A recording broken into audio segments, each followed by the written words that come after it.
My son-in-law shouted, "My parents are moving in with you, and that's final." I kept quiet, pretended to agree, and let them go with a fake smile.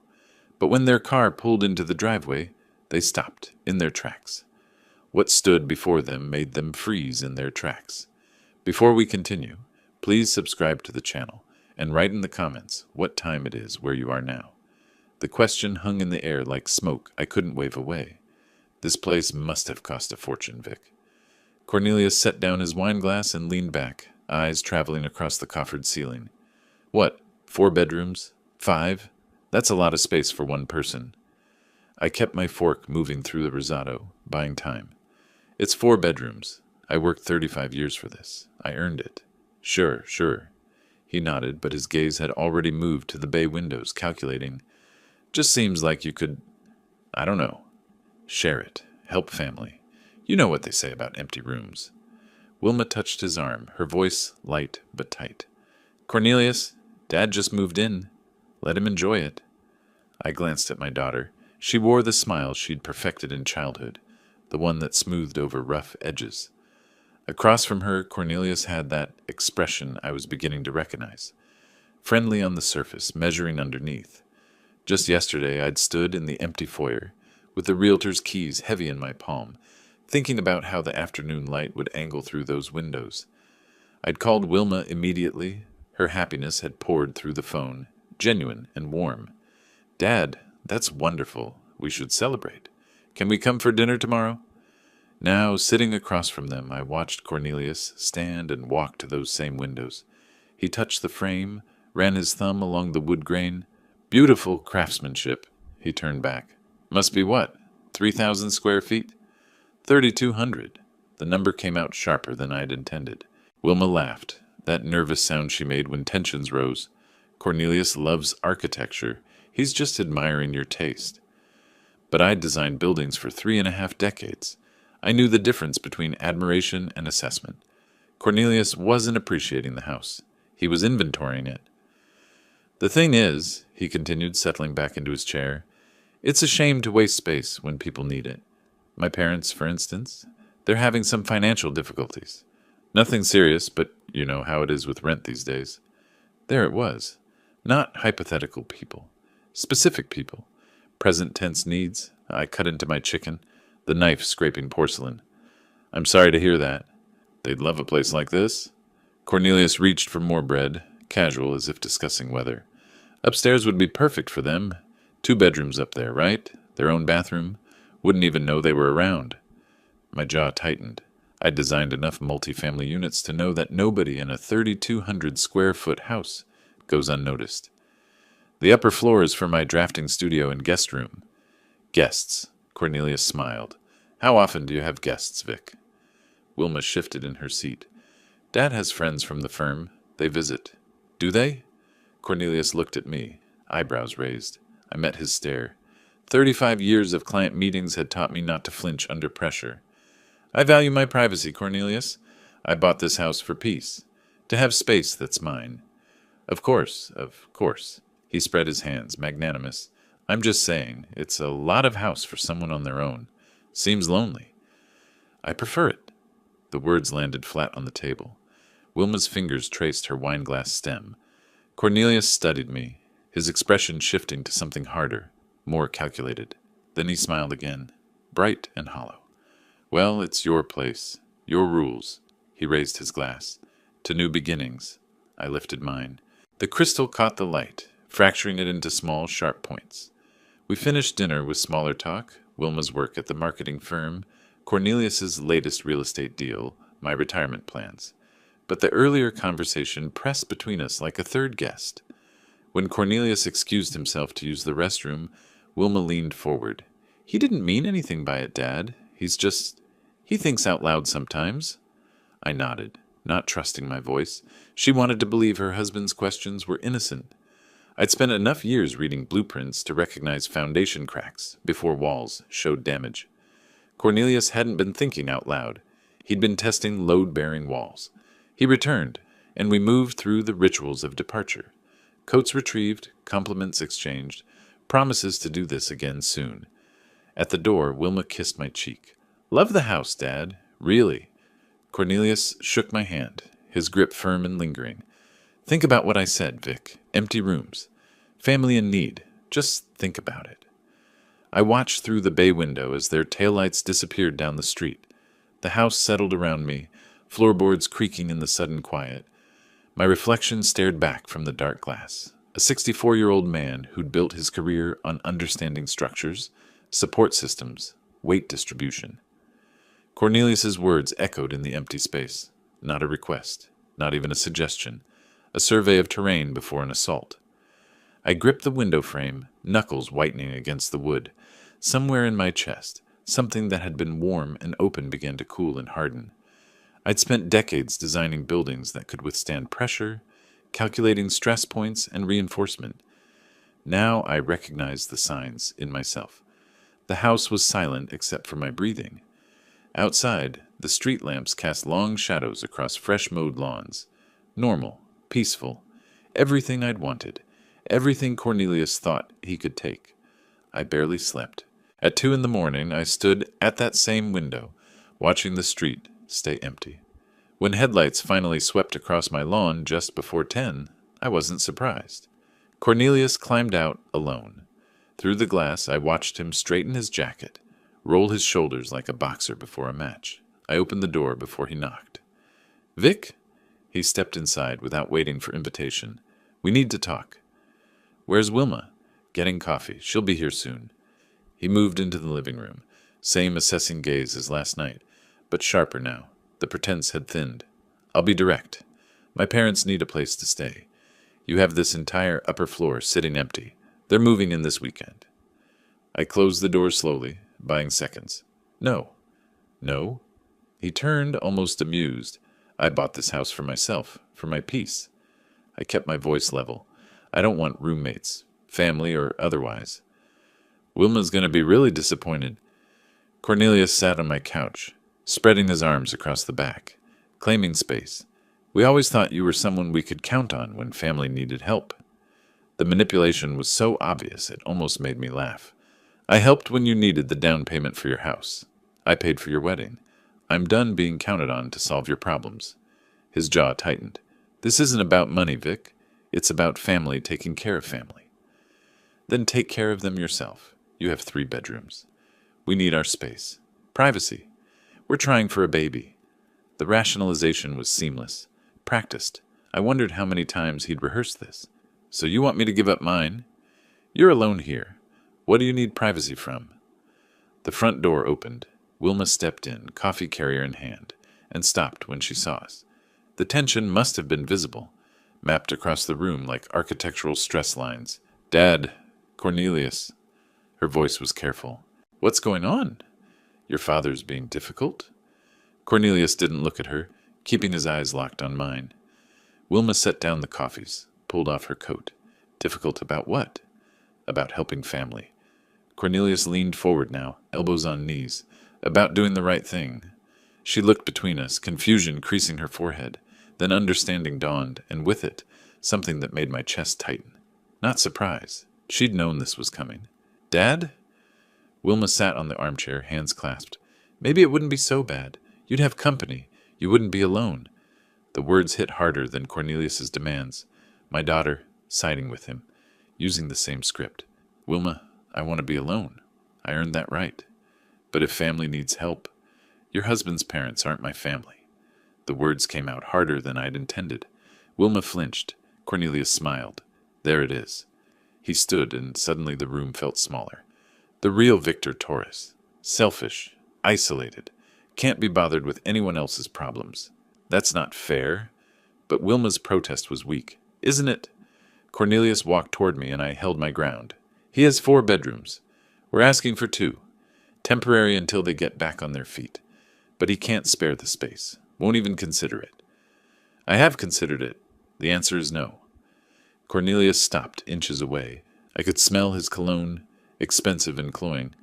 When he spoke, his voice dropped to something cold and flat. "Listen, Vic, I'm not asking. My parents are moving in with you. Saturday. We're bringing them. End of discussion." The silence stretched. Wilma stared at the floor. I looked at her, willing her to meet my eyes, to see what her husband was doing. She wouldn't look up. Something broke inside me then. Not loud or dramatic, just a clean snap, like a cable under too much tension. I'd raised Wilma alone after Sarah died, paid for her education, walked her down the aisle, welcomed Cornelius into our family. And now she sat there, head down, letting him dictate terms in my own house. I looked back at Cornelius. His expression was triumphant, confident. He thought he'd won, thought the ultimatum would crumble whatever resistance I had left. I nodded slowly. Okay, Cornelius. His eyebrows rose slightly. Okay? Saturday. The word tasted like iron. The smile that crossed his face was pure satisfaction. Good. Smart choice. You'll see. It won't be that bad. Barely noticed them. He moved toward the door, Wilma trailing behind him. She finally looked at me, and I saw uncertainty there, maybe even guilt, but not enough to change anything. Thanks, Dad. Her voice was small. I didn't respond. Couldn't. They left, and I listened to their car start, back out, drive away. Then I returned to the window, the same spot where I'd stood last night. But everything had shifted. The reflection looking back at me wasn't the same man. That warmth I'd felt moving into this house, that hope for peaceful retirement, gone, replaced by something colder, sharper, more focused. Cornelius thought my nod meant surrender. He'd misread the blueprint entirely. I'd spent 3.5 decades calculating stress points, understanding where structures failed, how to reinforce against pressure. Now I applied those same principles to a different kind of architecture. Saturday. 4 days away, not much time. But then I'd built entire buildings in less. The plan was already forming, precise and methodical. First step, boundaries. Legal, unbreakable boundaries. I'd need documentation, witnesses, everything by the book. Cornelius wanted to treat my house like his property. He'd learned the difference between ownership and entitlement. I pulled out my phone and scrolled through contacts until I found what I needed. Mitchell Crane, real estate attorney, old friend from the firm. Retired now, but sharp as ever. I sent a text. Need legal advice. Urgent. Can you meet tomorrow morning? The response came within minutes. 8 a.m. My office. Coffee's on you. I set the phone down and looked around the living room. My house. My space. Earned through decades of work, sacrifice, and careful planning.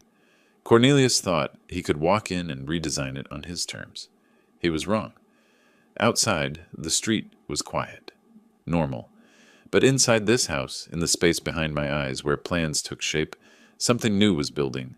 Not hot anger or reckless revenge. Something more architectural, structural. A defense system designed to withstand assault and throw force back at its source.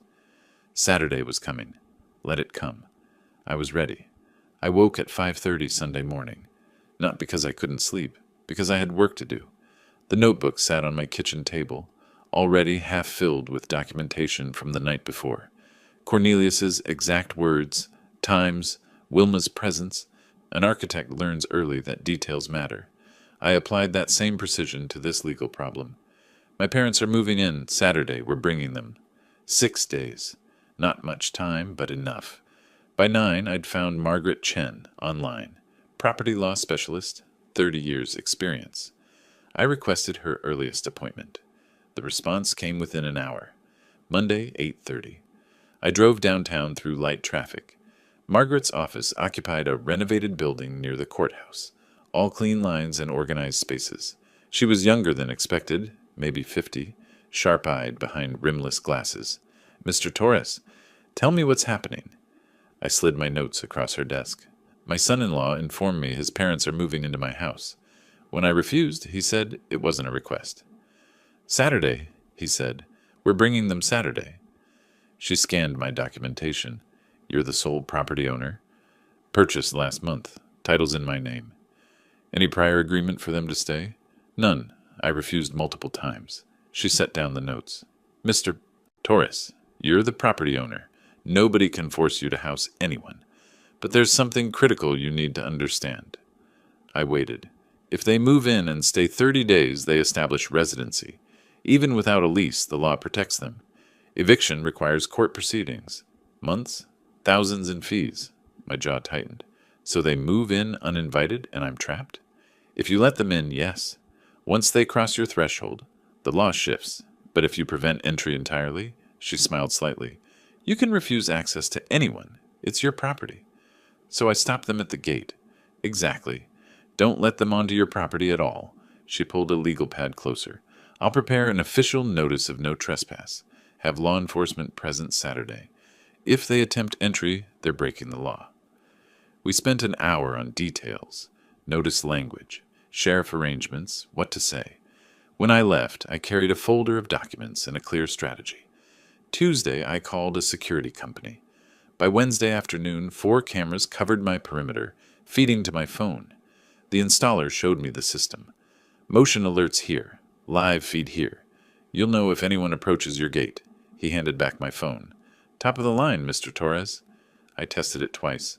Perfect clarity. Perfect coverage. Wednesday evening, Wilma called. Dad, just confirming Saturday. We're bringing Harold and Beverly around too. Thanks so much for understanding. Cornelius really appreciates this.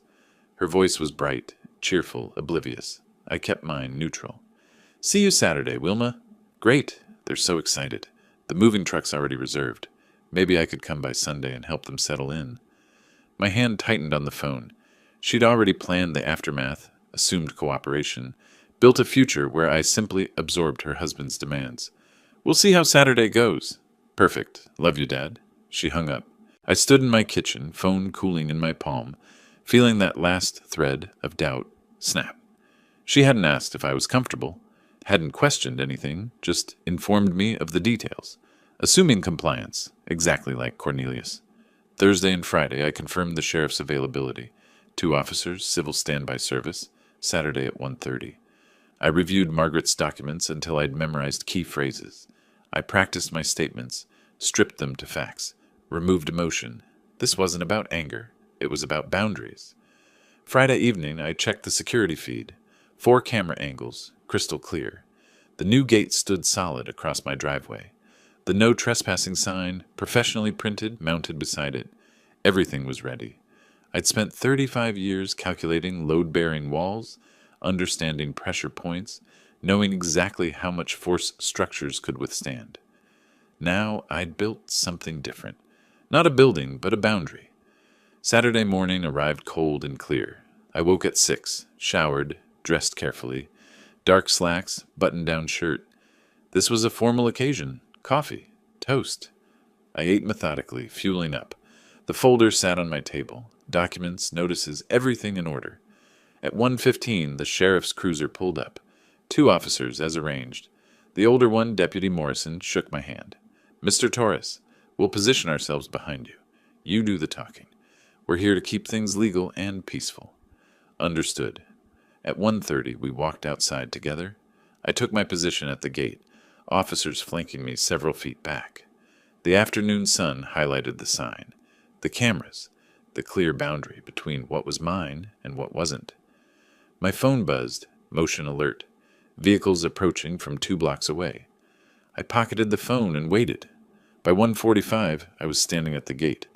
By 1:50, I heard engines in the distance. The SUV appeared first, Cornelius's black Ford. Behind it, a rented moving truck, diesel engine loud in the quiet neighborhood. I didn't move, just watched them through the gate's bars. Cornelius was driving. Through the windshield, I saw confusion cross his face, then recognition, then something darker. He hit the brakes hard. The moving truck lurched to a stop behind him. For 3 seconds, nobody moved. Then Cornelius's door flew open. "What the hell is this, Vic?" Deputy Morrison stepped forward. "Sir, stay calm." Cornelius's eyes swept the scene. Officers, gate, sign, me standing behind it all. "What are you doing? We talked about this. You agreed." I kept my voice level. "The deputy is handing you an official document. This is a notice of no trespass. You're not entering my property." Morrison held out the paper. Cornelius stared, then snatched it. "This is insane. They have nowhere else to go." "I didn't agree," I said. "You demanded. You gave me an ultimatum. This is my response." The passenger door opened. Wilma climbed out, face already crumpling.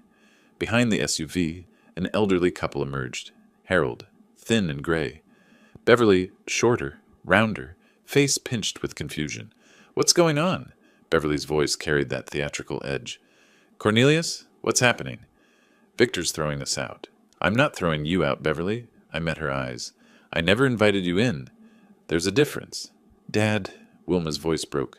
Why are you doing this? I don't understand. This was the moment that cost something. My daughter, confused and hurt, not understanding. But I'd run the calculations. Sometimes the ground itself needs defending. Wilma, listen carefully. I kept my voice steady. Cornelius didn't ask permission. He told me his parents were moving in. When I said no, multiple times, he said it wasn't up to me. My parents are moving in. Saturday. We're bringing them. End of discussion. Those were his exact words. Wilma's eyes shifted to her husband. Cornelius. Don't. He cut her off. Your father's being selfish and cruel. This is my house. I didn't raise my voice. I worked 35 years for it. I have the right to decide who lives here. That's not selfish. That's ownership. Mr. Torres is the property owner, Morrison confirmed. He has every legal right to deny access. This notice makes it official. You need to leave. Cornelius rounded on him. We'll sue. We'll take him to court. That's your right, Morrison said calmly. But right now, you need to leave. What Mr. Torres is doing is completely legal. Beverly stepped forward, hands trembling, voice catching. You're throwing old people out on the street. What kind of man does this to family? You were never on my street, Beverly. You're not homeless. You're uninvited. We needed help. Family helps family. Family asks. Family accepts answers. Cornelius did neither. Harold stood silent beside the truck, hands in his pockets. Our eyes met briefly. Something passed between us. Understanding, maybe. Or just acknowledgement. Dad, please. Wilma had moved closer, tears streaming. Can we just talk about this? Work something out. There's nothing to work out. I said no. I meant no. Your husband chose not to hear it. But they're family. They're Cornelius's family. And even if they were mine, I'd still have the right to decide whether they live in my house. That right doesn't disappear because someone needs something. Cornelius's face had gone nearly purple. You're going to regret this. This isn't finished. Maybe not. But today is. I held his stare. Deputy Morrison has explained your options. Leave peacefully or be escorted. Those are your only choices. The moving truck driver leaned out his window. What do you want me to do? I got other jobs today. Cornelius spun toward him, then back to me, then to the deputy. The realization was settling. He had no leverage, no authority, no legal ground. Fine. The word came out like gravel. Come on. Beverly gasped. You're just going to let him do this? We don't have a choice, Mom. For the first time, Cornelius's voice held something other than anger. Defeat. He looked at Wilma. Get in the car. She didn't move immediately. Instead, she looked at me one more time, mascara streaking her cheeks, everything asking why. I held her gaze. Didn't soften, but didn't look away either. I'm sorry you're caught in this, Wilma, but I won't be bullied in my own home. She climbed into the SUV without responding. Harold guided Beverly back with a gentle hand. She was still protesting, but quieter now. The fight had left her voice. Cornelius slammed his door. The engine roared. The moving truck executed an awkward three-point turn. Then Cornelius reversed, tires squealing, and followed the truck back down the street. I stood at the gate until their taillights disappeared. Morrison cleared his throat. That went smoothly, Mr. Torres. You handled it well. Thanks for being here. Just the job. You've got all the documentation you need. Your attorney did good work. He nodded to his partner. We'll be going. They returned to their cruiser, backed out, left me alone. I turned and looked at my house. The cameras watching, the gate standing, everything I'd built, holding exactly as designed. The satisfaction wasn't hot or gleeful, just cold acknowledgement. I'd identified a problem, calculated a solution, executed a plan. I walked back to the house. At the door I paused and looked back once more. The street was empty. Normal.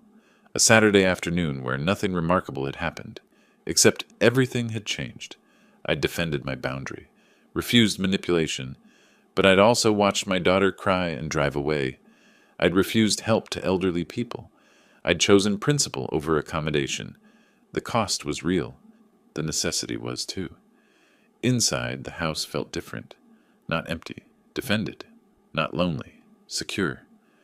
I set my folder on the table, checked the camera feeds. Everything quiet. Everything mine. Cornelius's words echoed, "This isn't finished." He was right. He'd regroup, strategize, come at this from another angle. But I'd spent decades designing structures to withstand pressure. I understood load-bearing walls, stress points, reinforcement techniques, and now I understood something else. Sometimes the foundation itself is worth defending, whatever it costs. I sat at my kitchen table, opened my notebook, began documenting today's events. Because architects know, you always prepare for the next phase. The first call came that evening. I didn't answer. The voicemail Cornelius left was 3 minutes of rage. "You think you won something today? You humiliated my parents. You made my wife cry. This isn't over, Vic. Not even close." I saved it. Created a new folder on my phone. Evidence. Timestamp, duration, transcript summary. The architect's precision I'd used for 35 years now applied to documentation. By Sunday morning, there were 4 more messages, each angrier than the last, each carefully saved, cataloged, preserved. "You're going to regret this, one way or another. You'll see what it's like to lose everything you care about." Wilma called too. Her messages were different, tearful, broken, pleading. "Dad, please pick up. I don't understand why you're doing this. They're family. Can't we just... Please call me back. Please." I listened to each one. Didn't respond. What could I say? That her husband had threatened me? That she'd chosen his version without asking mine? I documented her calls too. Not because I wanted to use them against her, but because an architect documents everything. The week that followed brought 37 calls. I counted. Everyone logged in my spreadsheet. Date, time, caller, duration, content summary.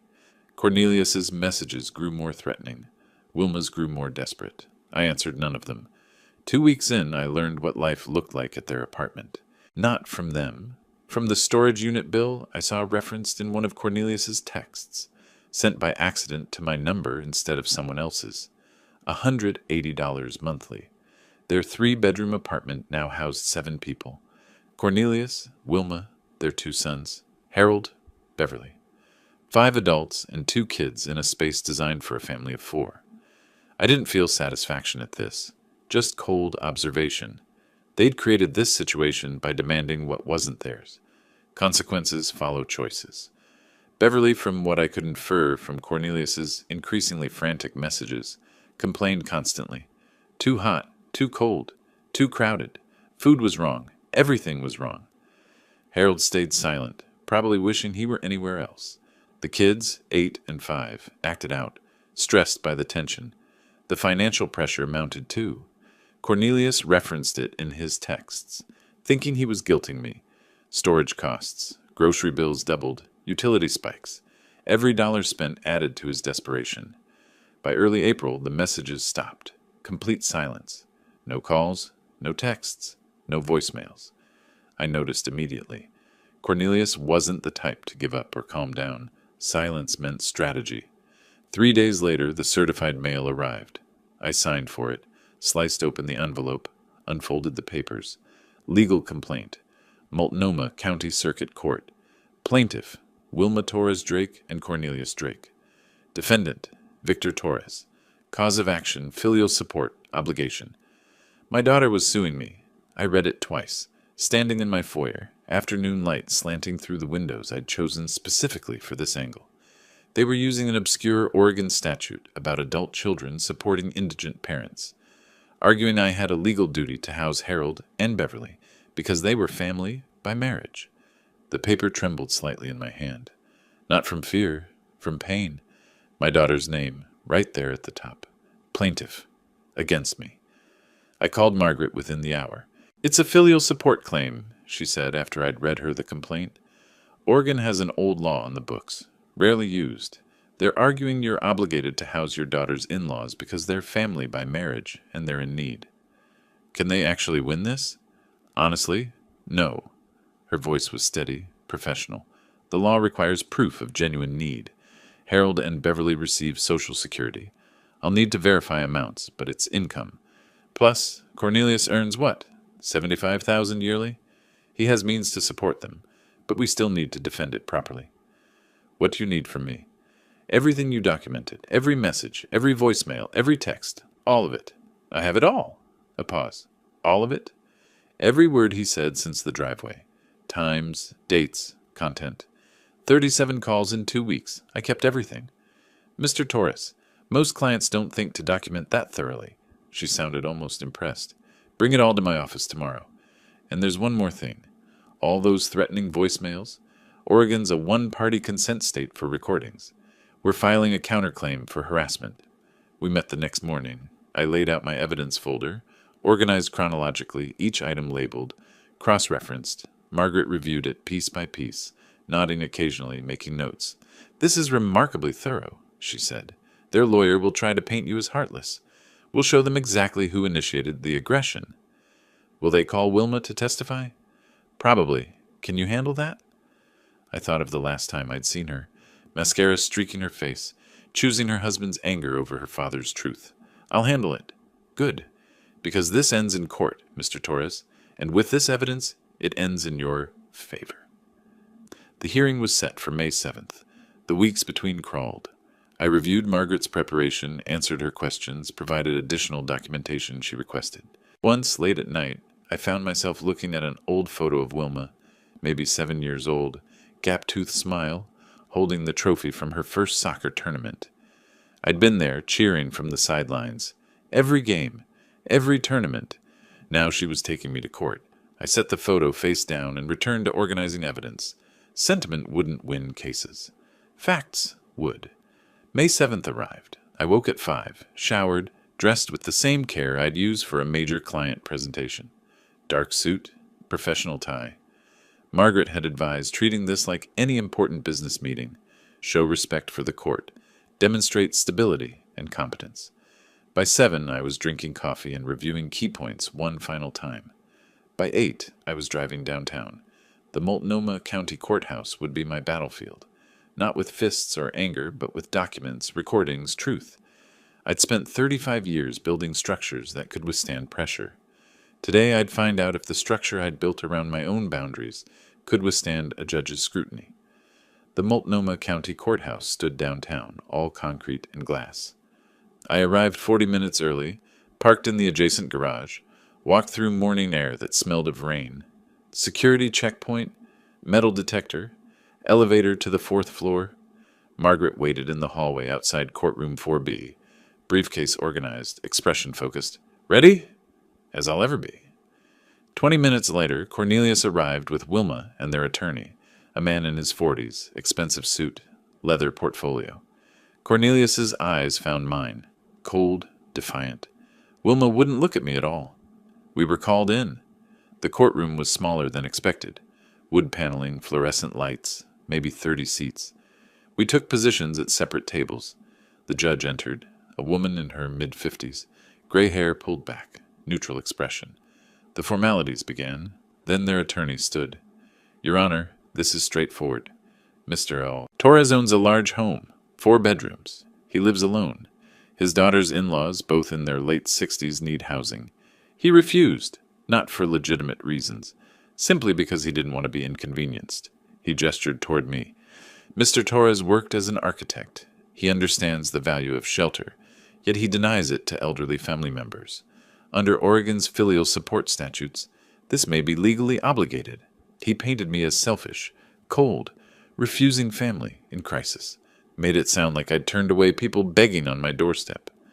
Then Wilma testified. She walked to the witness stand slowly, took the oath. Her attorney asked careful questions. She answered in a voice I barely recognized. Can you describe your relationship with your father? We've never been especially close. After my mother left, he focused on his work, maybe too independent. The words hit like a physical blow. I'd raised her alone from age 8. Every school play, every parent-teacher conference, every midnight fever. 27 years of single parenthood, erased in one answer. And when you asked for his help, he refused, didn't even want to discuss it. Lies, but she delivered them looking at her hands, not me. Some part of her knew. Margaret stood. Your Honor, let's examine what actually happened. Her voice was calm, methodical. Mr. Torres wasn't asked. He was given an ultimatum. "May I present evidence?" She set up a speaker, pressed play. Cornelius's voice filled the courtroom. "Listen, Vic, I'm not asking. My parents are moving in. Period. We're bringing them Saturday." "That's not a request, Your Honor. That's a demand." Margaret let that settle. "Mr. Torres is defending his boundaries, not refusing aid." She continued, relentless. "Harold and Beverly Drake receive Social Security, totaling approximately $48,000 annually.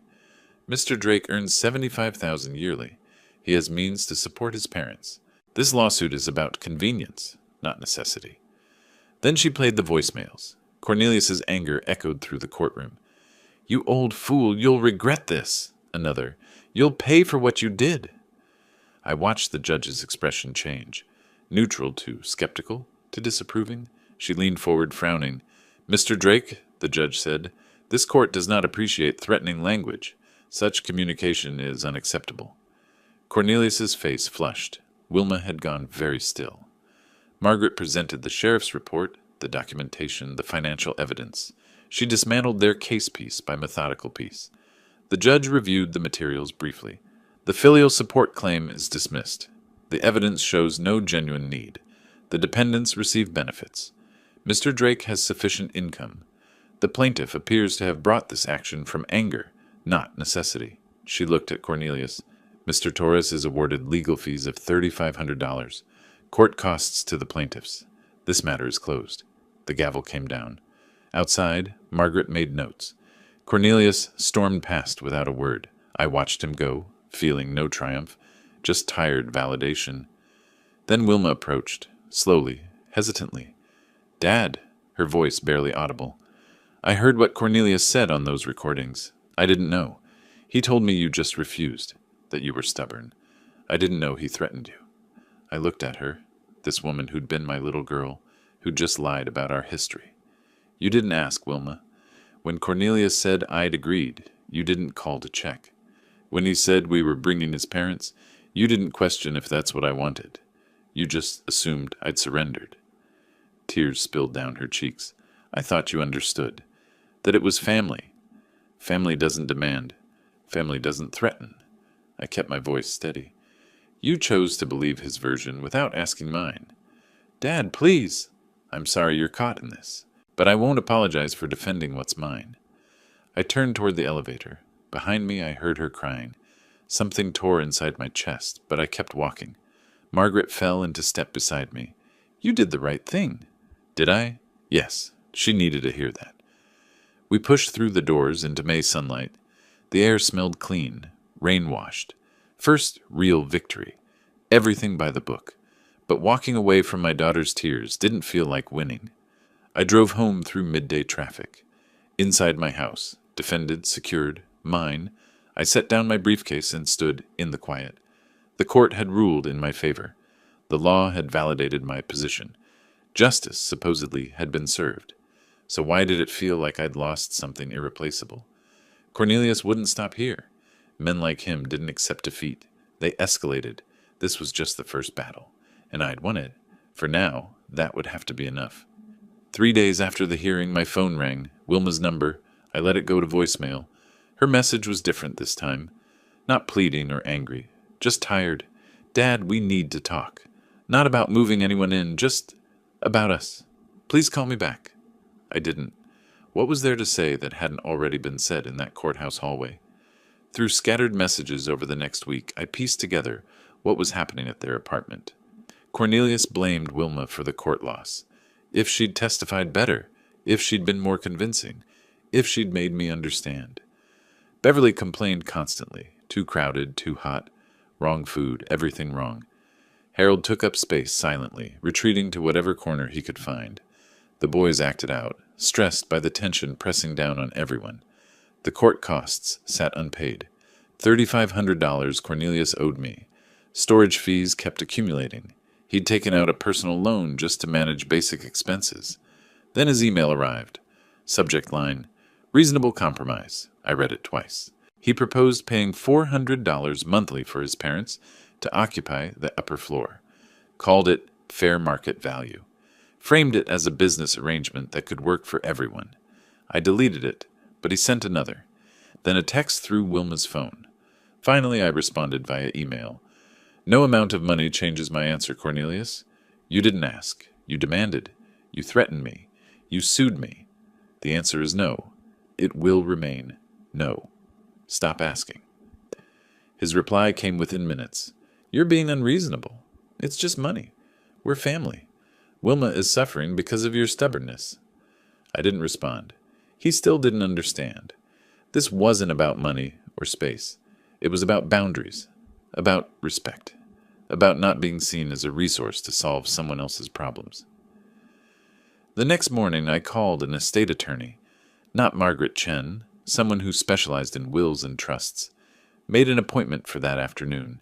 His office was quieter than Margaret's, more wood paneling and leather chairs. He reviewed my existing will while I explained the situation. Not the whole story, just enough. My daughter sided with her husband when he tried to force me out of my own home. I'm not cutting her out entirely. She'll still receive something, but the bulk of my estate should go to people who'll value what I built. He nodded, taking notes.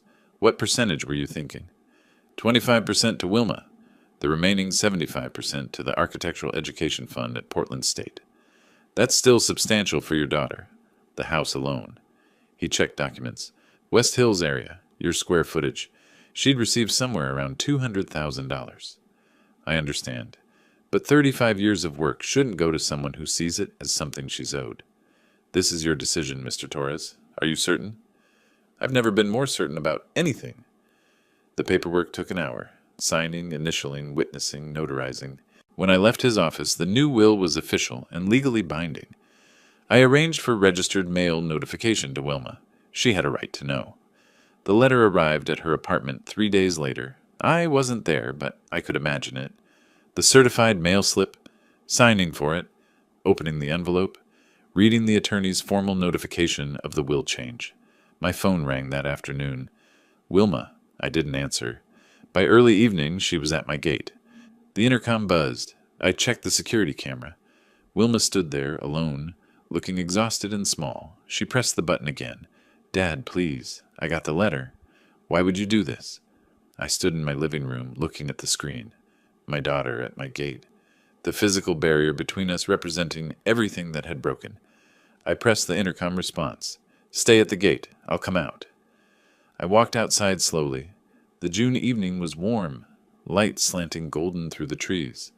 Wilma stood on the other side of the fence, hands gripping the bars. The will change, she said. Why? You sued me, Wilma. You stood beside your husband while he demanded my home. That showed me where I stand in your life. I'm still your daughter, her voice broke. I made a mistake. I was trying to keep peace in my marriage. Can't you understand that? I understand you chose him. You chose his parents over your own father. You chose his demands over my boundaries. That was your choice. So you're punishing me? Taking away my inheritance? I shook my head. I'm not punishing you. I'm ensuring my life's work goes to people who'll appreciate it, not to someone who sees me as a resource to solve her husband's problems. Dad, I love you. I know I made mistakes, but then you'll understand why I need to protect what's mine. I worked 35 years for this. I won't have it go to people who see it as something they're owed. You'll still receive 25%. That's substantial. But the rest goes to students who will value what architecture means. Tears streamed down her face. You're my father. I am. And you're my daughter. But that doesn't mean you get to decide how I live or what happens to my estate. Those decisions are mine. I didn't mean... Yes, you did. You meant for me to surrender, to accommodate, to give in because it was easier than standing up to your husband. I won't do that, Wilma. Not for anyone.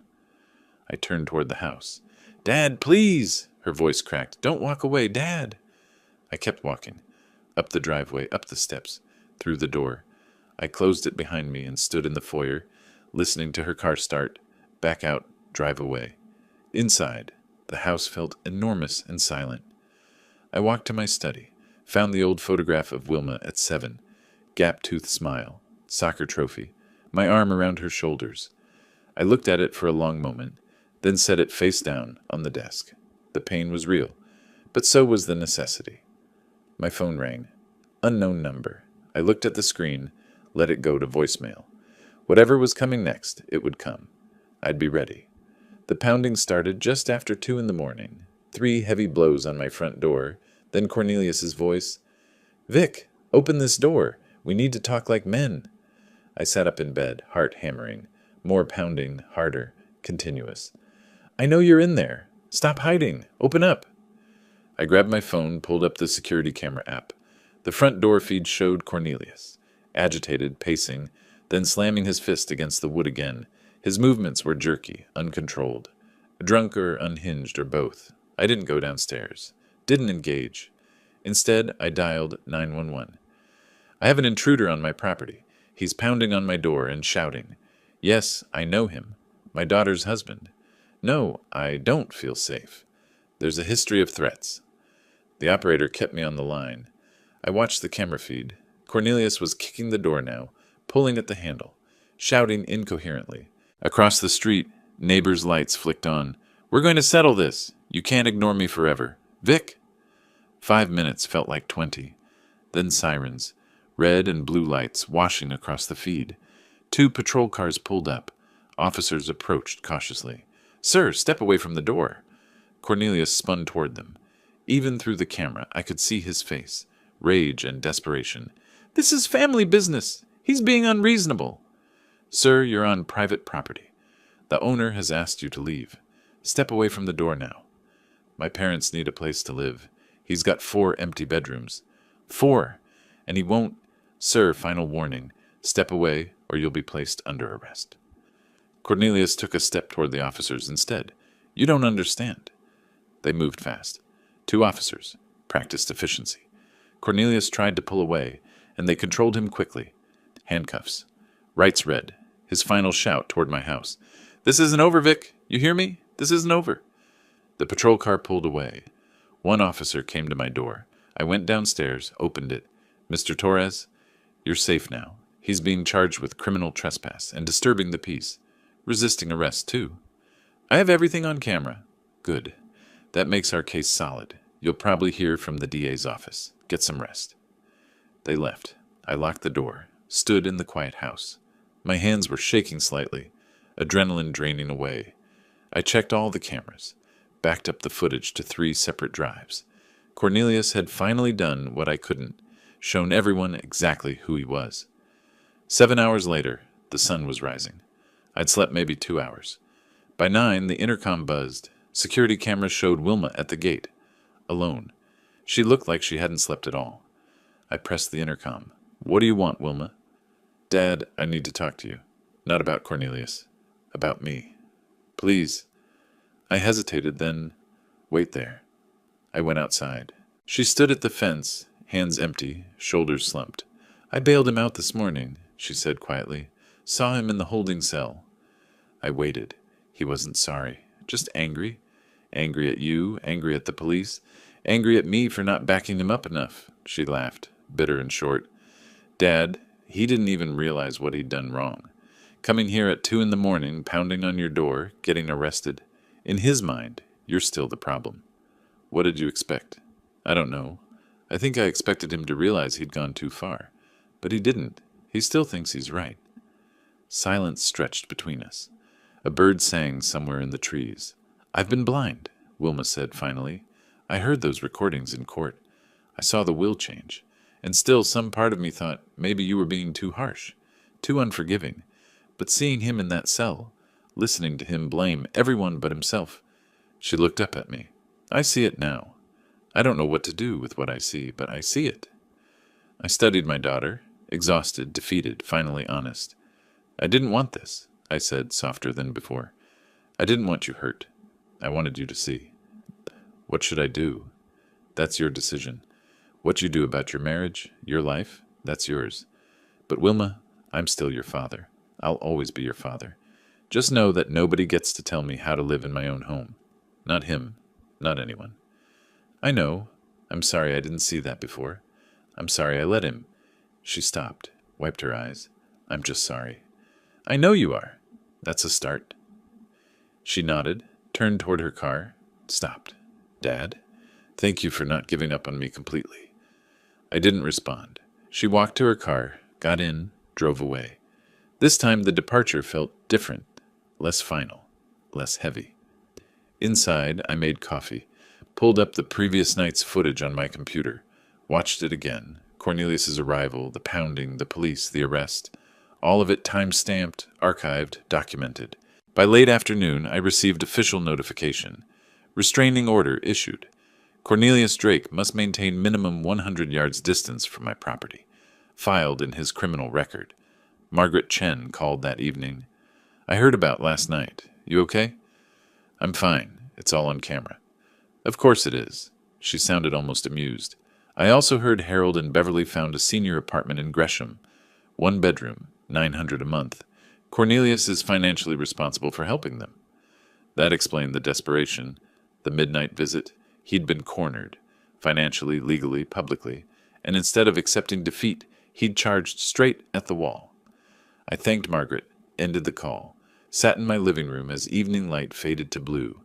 The house was quiet, secure, mine.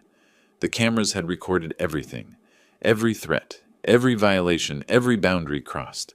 I hadn't trapped Cornelius. I'd simply documented while he trapped himself.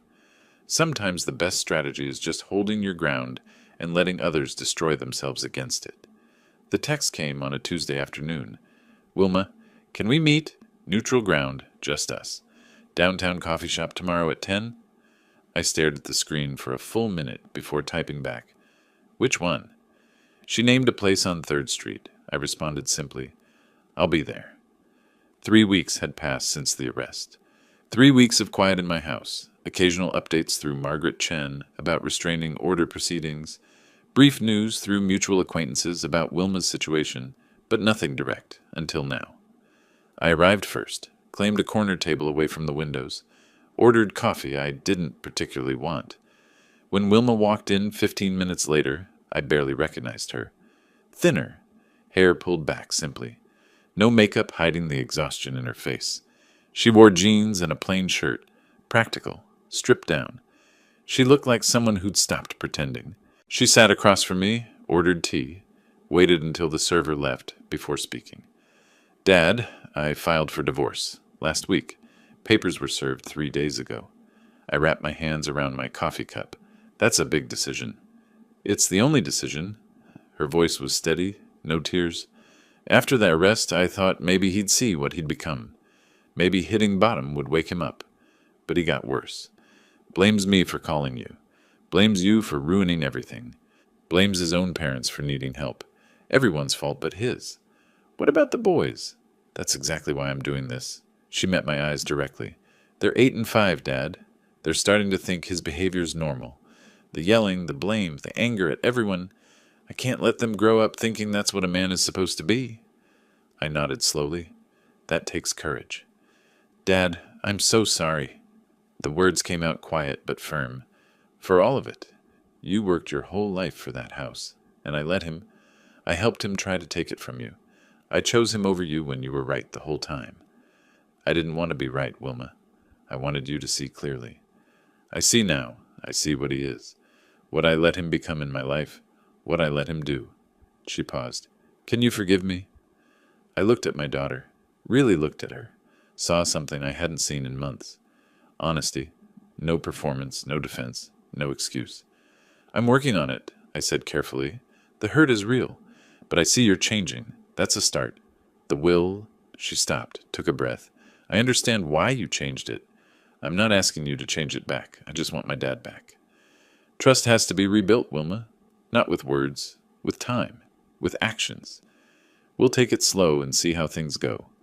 That's fair. That's more than fair. We talked for another hour. Small things, practical things. She'd found a 1-bedroom apartment in Southeast. Small, affordable, clean. The boys shared the bedroom. She took the couch. Not ideal, but honest. A real start. When we stood to leave, she hugged me briefly. I let her. First real physical contact between us in months.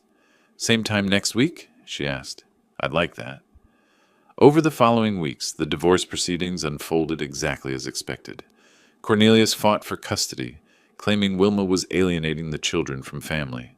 His lawyer painted her as controlled by her vindictive father. But evidence doesn't lie.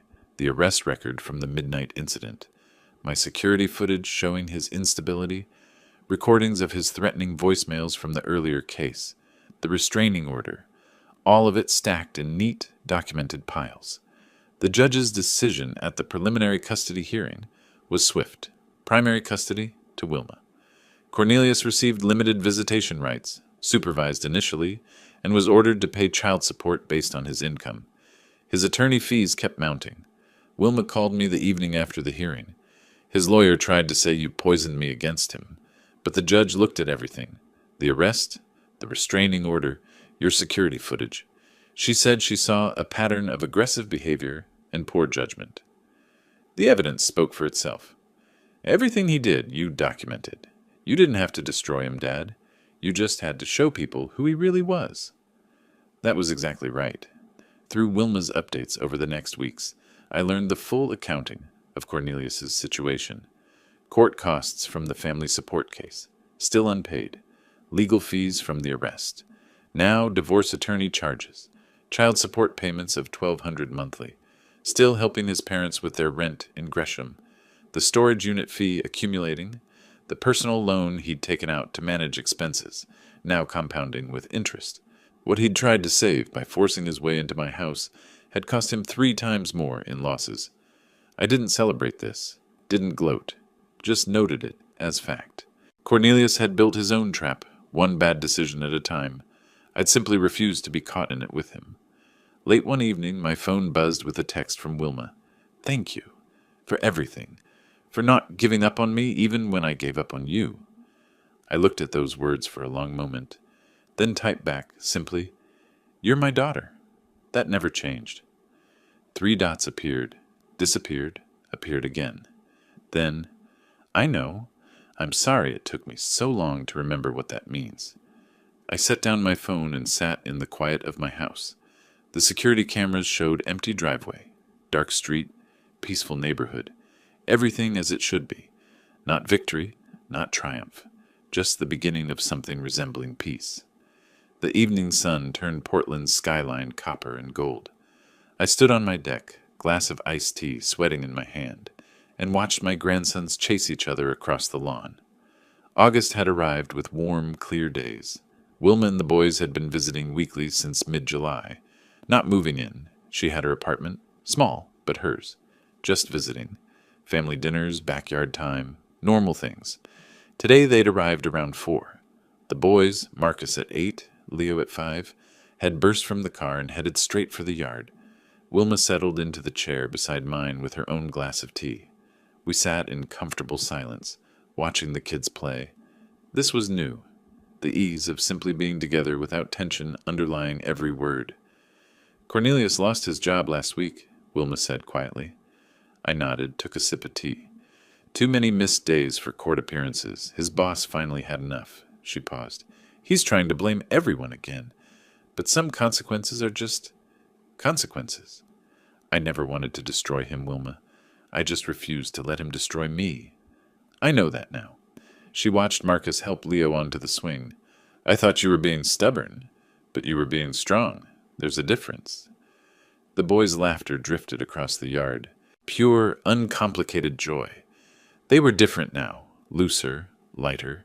Away from the constant tension of their parents' deteriorating marriage, they'd started acting like kids again. They're happier, Wilma observed. I see it in how they play. Children know when something's wrong, even when adults pretend it's fine. She nodded, then turned to me. What about the will? I'm not asking you to change it back. I just want to know we're okay. We're getting there. Trust rebuilds slowly, Wilma. Right now, I see you're trying. You left an impossible situation. You're building a life that's honest. That matters. That's enough. That's more than enough. Grandpa, Marcus called out. Look how high I can swing. I'm watching, I called back. That's impressive. I'd never been particularly demonstrative with grandchildren before.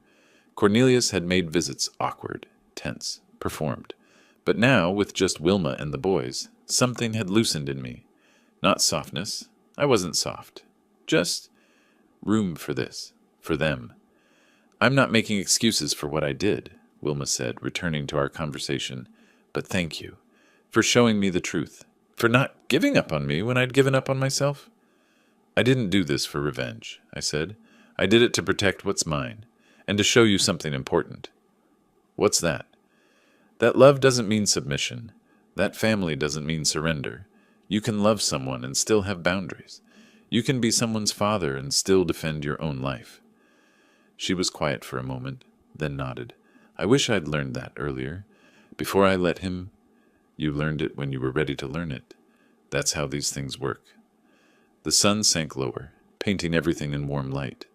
In a few minutes, Wilma would gather the boys, pack them into her car, drive to her small apartment across town. They'd have dinner, baths, bedtime stories, normal life, honest life. And I'd return to this house, mine, earned, defended, and sit in the quiet I'd fought for. I hadn't changed the world, hadn't destroyed an enemy or won some grand battle. I'd simply said no, and held that line. Defended what took 35 years to build, refused to let someone else's desperation become my obligation. Cornelius was somewhere in the city, trying to rebuild from ruins he'd created. His job gone, reputation damaged, finances devastated. His parents living in that small Gresham apartment, managing on fixed income and whatever help he could scrape together. Everything he'd tried to force his way into taking had cost him more than he'd ever imagined. But I didn't gloat over this, didn't celebrate his fall. He'd destroyed himself one bad decision at a time. I just refused to be collateral damage in his demolition. "Time to go, boys," Wilma called. "School night tomorrow." Protests, negotiations, finally agreement. They ran over for hugs. Marcus's arms around my neck, Leo's small body pressed against my side. Quick, unself-conscious affection. "Same time next week, Grandpa?" "Absolutely." Wilma gathered them toward the car. At the deck stairs, she turned back. "Thank you, Dad, for this, for not shutting us out completely. You're my daughter, they're my grandsons. That's not something I shut out." She smiled, tired but genuine, and herded the boys to the car. I watched them drive away, taillights disappearing down the street, the sound of the engine fading, then silence. I returned to my chair on the deck. The tea had gone warm, but I drank it anyway. The sky deepened from gold to purple to blue, first stars emerging. My house stood behind me.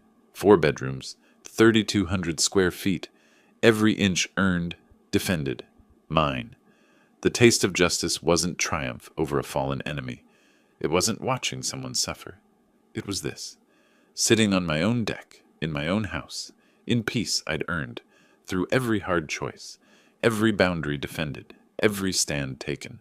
I'd spent 35 years building structures that could withstand pressure. In the end, I'd built something more important, a life that could withstand pressure, a space that was mine, peace that couldn't be demanded, manipulated, or forced from me. Cornelius had wanted what I'd earned without earning it himself. He'd tried to take through threat what he couldn't claim through right. And in the end, he'd learned what I'd always known. Some things can't be taken. They can only be defended. The evening air smelled of cut grass and summer roses. Somewhere down the street, a dog barked. Normal sounds. Peaceful sounds. I'd won nothing except the right to sit here, to live in what I'd built, to have family on my terms, boundaried, honest, real. That was enough. More than enough. The taste of justice I'd learned wasn't triumph. It was peace.